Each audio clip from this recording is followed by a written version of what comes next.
ನಮಸ್ಕಾರ ಸ್ನೇಹಿತರೆ, ನಿಮ್ಮ ಪ್ರಿಯ ಚಾನೆಲ್ ಉದ್ಯೋಗ ಸಂದೇಶಗೆ ಆತ್ಮೀಯ ಸ್ವಾಗತ. ಇಂದು ನಾವು ರಕ್ಷಣಾ ಕ್ಷೇತ್ರದಲ್ಲಿ ಕೆರಿಯರ್ ಮಾಡಬೇಕು ಅಂದುಕೊಂಡಿರುವ ಪ್ರತಿಯೊಬ್ಬರಿಗೂ ಕಾಡುವ ಆ ದೊಡ್ಡ ಪ್ರಶ್ನೆಗೆ ಉತ್ತರ ಹುಡುಕಲಿದ್ದೇವೆ. ಅದೇನಪ್ಪಾ ಅಂದ್ರೆ ಇಂಡಿಯನ್ ಆರ್ಮಿ ಮತ್ತು ಅರೆಸೇನಾ ಪಡೆ ಪ್ಯಾರಾಮಿಲಿಟರಿ ಫೋರ್ಸಸ್ ನಡುವೆ ಇರುವ ವ್ಯತ್ಯಾಸವೇನು? ಸಂಬಳ ಜಾಸ್ತಿ ಎಲ್ಲಿ ಬರುತ್ತೆ? ಪವರ್ ಯಾರಿಗೆ ಹೆಚ್ಚು? ಈ ಎರಡರಲ್ಲಿ ನಿಮಗೆ ಯಾವುದು ಬೆಸ್ಟ್ ಉದ್ಯೋಗ? ಇವೆಲ್ಲದರ ಬಗ್ಗೆ A to Z ಮಾಹಿತಿ ಇಲ್ಲಿದೆ. ವಿಡಿಯೋ ಕೊನೆಯವರೆಗೂ ನೋಡಿ, ಮಿಸ್ ಮಾಡಬೇಡಿ. ಮೊದಲನೆಯದಾಗಿ ಇಂಡಿಯನ್ ಆರ್ಮಿ ಅಂದರೇನು?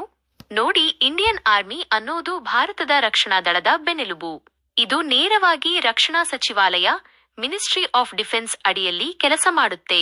ಇವರ ಮುಖ್ಯ ಕೆಲಸ ಶತ್ರು ರಾಷ್ಟ್ರಗಳಿಂದ ದೇಶದ ಗಡಿ ರಕ್ಷಿಸುವುದು ಮತ್ತು ಯುದ್ಧದ ಸಮಯದಲ್ಲಿ ಮುಂಚೂಣಿಯಲ್ಲಿ ನಿಂತು ಹೋರಾಡುವುದು. ಗುರಾಣಿ ಹಾಗಾದ್ರೆ ಅರೆಸೇನಾ ಪಡೆ ಪ್ಯಾರಾಮಿಲಿಟರಿ ಫೋರ್ಸಸ್ ಅಂದ್ರೆ ಯಾರು? ಇವುಗಳು ದೇಶದ ಒಳಭಾಗದ ಭದ್ರತೆಯನ್ನು ನೋಡಿಕೊಳ್ಳುವ ಪಡೆಗಳು. ಇದರಲ್ಲಿ ಸಿಆರ್ಪಿಎಫ್, ಬಿಎಸ್ಎಫ್, ಸಿಐಎಸ್ಎಫ್ ನಂತಹ ವಿಭಾಗಗಳಿವೆ. ವಿಶೇಷ ಅಂದ್ರೆ ಇವು ಗೃಹ ಸಚಿವಾಲಯ, ಮಿನಿಸ್ಟ್ರಿ ಆಫ್ ಹೋಮ್ ಅಫೇರ್ಸ್ ಅಡಿಯಲ್ಲಿ ಕೆಲಸ ಮಾಡ್ತವೆ.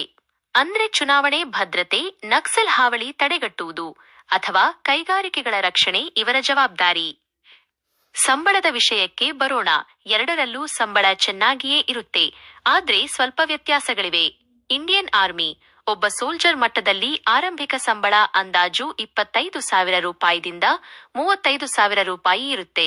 ಜೊತೆಗೆ ಮಿಲಿಟರಿ ಅಲೋವೆನ್ಸ್, ಫ್ರೀ ವಸತಿ ಮತ್ತು ಮೆಡಿಕಲ್ ಸೌಲಭ್ಯ ಸಿಗುತ್ತೆ. ಹಳೆ ಪಿಂಚಣಿ ವ್ಯವಸ್ಥೆಯ ಲಾಭವೂ ಇರಬಹುದು. ಪ್ಯಾರಾಮಿಲಿಟರಿ ಕಾನ್ಸ್ಟೇಬಲ್ ಮಟ್ಟದಲ್ಲಿ ಸುಮಾರು 21,700 ರೂಪಾಯಿ ಬೇಸಿಕ್ ಪೇ ಇರುತ್ತೆ. ಇಲ್ಲಿ ರಿಸ್ಕ್ ಅಲೋವೆನ್ಸ್ ಸಿಗುತ್ತೆ ಮತ್ತು ಇವರಿಗೆ NPS ನ್ಯಾಷನಲ್ ಪೆನ್ಷನ್ ಸಿಸ್ಟಮ್ ಅನ್ವಯವಾಗುತ್ತೆ. ಕೆಲಸದ ಸ್ವರೂಪ ಹೇಗಿರುತ್ತೆ? ಒಂದು ಸಣ್ಣ ಹೋಲಿಕೆ. ವಿಷಯ: ಇಂಡಿಯನ್ ಆರ್ಮಿ ಪ್ಯಾರಾಮಿಲಿಟರಿ ಮುಖ್ಯ ಕೆಲಸ ಯುದ್ಧ ಮತ್ತು ಗಡಿ ರಕ್ಷಣೆ, ಒಳನಾಡು ಭದ್ರತೆ ನಿಯಂತ್ರಣ. ರಕ್ಷಣಾ ಸಚಿವಾಲಯ, ಗೃಹ ಸಚಿವಾಲಯ ಪೋಸ್ಟಿಂಗ್, ಗಡಿ ಮತ್ತು ದುರ್ಗಮ ಪ್ರದೇಶ, ದೇಶದ ಯಾವುದೇ ಮೂಲೆ. ಮಿಲಿಟರಿ ಮೆಡಲ್ ಪವರ್ ಮತ್ತು ಗೌರವ. ನೋಡಿ ಸ್ನೇಹಿತರೆ, ಎರಡು ದೇಶ ಸೇವೆಯೇ.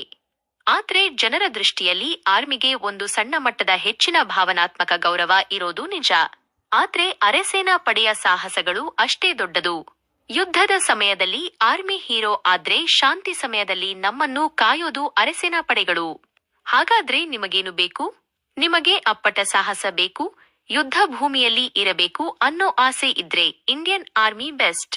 ನನಗೆ ದೇಶ ಸೇವೆ ಜೊತೆಗೆ ಸ್ವಲ್ಪ ಸ್ಥಿರತೆ ಇರಲಿ, ದೇಶದಾದ್ಯಂತ ಕೆಲಸ ಮಾಡುವ ಆಸೆ ಇದ್ರೆ ಪ್ಯಾರಾಮಿಲಿಟರಿ ಆಯ್ಕೆ ಮಾಡಿಕೊಳ್ಳಿ. ಔಟ್ರೋ. ಸ್ನೇಹಿತರೆ, ಈ ಮಾಹಿತಿ ನಿಮಗೆ ಇಷ್ಟ ಆಯ್ತಾ? ಹಾಗಿದ್ರೆ ಈ ಕೂಡಲೇ ಒಂದು ಲೈಕ್ ಮಾಡಿ, ನಿಮ್ಮ ಗೆಳೆಯರೊಂದಿಗೆ ಶೇರ್ ಮಾಡಿ. ಇನ್ನು ಇಂತಹ ಜಾಬ್ ಅಪ್ಡೇಟ್ಸ್ಗಾಗಿ ಉದ್ಯೋಗ ಸಂದೇಶ ಚಾನೆಲ್ ಸಬ್ಸ್ಕ್ರೈಬ್ ಮಾಡೋದನ್ನ ಮರಿಬೇಡಿ. ಮುಂದಿನ ವಿಡಿಯೋದಲ್ಲಿ ಸಿಗೋಣ. ಅಲ್ಲಿಯವರೆಗೆ ಜೈ ಹಿಂದ್.